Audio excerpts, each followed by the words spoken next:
Hi guys, it's Saturday evening, so it's my cheat day again, so I can eat whatever I want.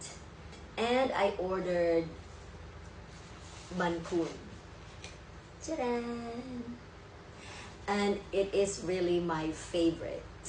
Una ko palang pag-abot sa Vietnam, banh cuon agad ang natilawan ko. So amo na ang nanamihan ako, pero may ko siya gina-order.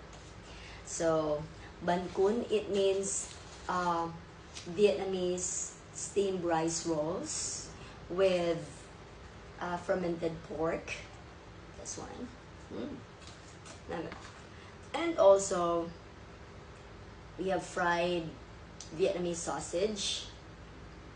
And this one is grilled Vietnamese sausage.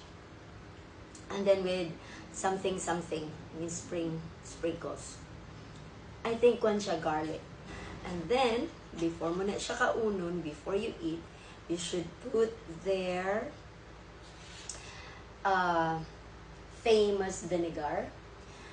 I'm not sure kung ano ni siya kasi nga vinegar, pero namitan, gid ko sini nga vinegar, something like sweet, nga do, basta, iba siya nga vinegar sa Philippines. So, nanamitan ko sini ko ang muning ginabutan ko sa banh cuon. Tadaan! Oopsie!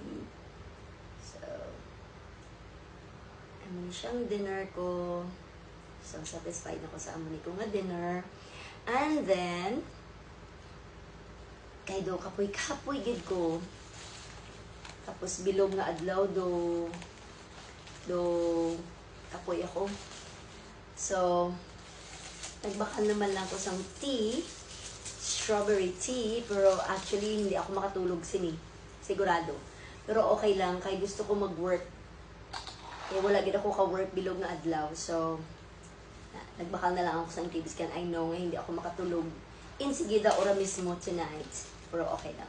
Kay magtrabaho ako. Maubra ko kay damo ako ulubrahon.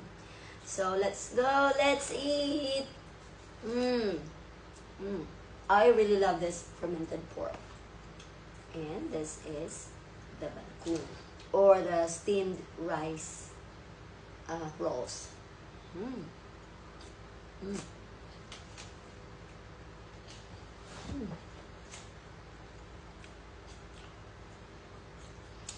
Very yummy ka dyan. Namitan yung gusto niya.